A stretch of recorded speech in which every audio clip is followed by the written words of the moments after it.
Soal PDP dan Gerindra saling klaim dukungan RI1, apakah suara perubahan Anies membuatnya menjadi kuda hitam atau hanya kuda liar?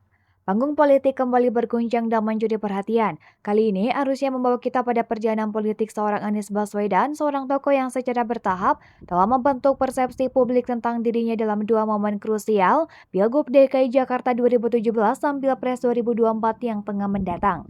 Terkait elektabilitas, Anies Baswedan berada di posisi ketiga dalam berbagai survei.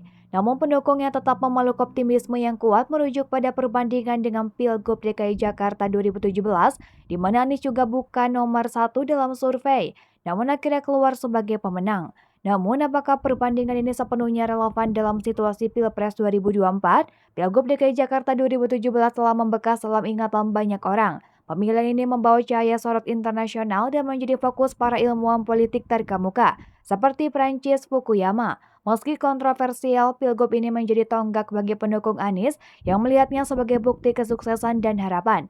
Namun, adakah perbedaan signifikan antara kedua situasi ini? Mengutip hasil riset, penurunan polarisasi dalam politik pasca bergabungnya Prabowo Subianto ke koalisi pemerintah membawa konsekuensi yang belum pernah terjadi sebelumnya.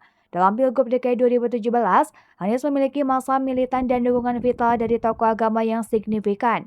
Namun dalam Pilpres 2024 dinamika ini telah bergeser. Permainan politik satu ini tidak hanya berkutat pada personalitas, tetapi juga mempertimbangkan dukungan Presiden Jokowi. Pertarungan klaim antara PDIP dan Partai Gerindra atas dukungan RI1 menjadi fokus utama. Di tengah semua ini, Anies harus menghadapi fakta bahwa posisinya saat ini tidak menguntungkan. Satu hal yang harus diingat adalah bahwa Anies keluar sebagai pemenang dalam putaran kedua Pilgub DKI 2017.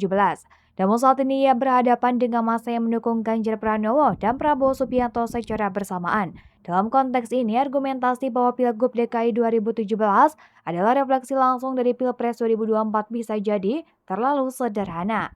Sebuah variabel menarik dalam pertimbangan ini adalah temuan survei dari lembaga berbasis di Australia, Youthing Research. Survei ini mengungkapkan bahwa mayoritas responden menginginkan perubahan dalam kepemimpinan, baik itu dalam bentuk berkelanjutan atau penuh perubahan. Anies Baswedan dengan narasi perubahannya mungkin memiliki peluang yang signifikan jika hasil survei ini dapat diandalkan. Namun pada akhirnya, apakah Anies Baswedan akan menjadi kuda hitam yang mengejutkan semua atau hanya menjadi kuda liar yang sulit untuk ditebak? Bergantung pada keakuratan dan representativitas survei tersebut. Dalam dunia politik yang kompleks dan tak terduga, cerita ini mengajarkan kita bahwa kemenangan atau kekalahan tidak selalu ditentukan oleh nomor survei, tetapi juga oleh kecerdasan strategi dan persepsi publik.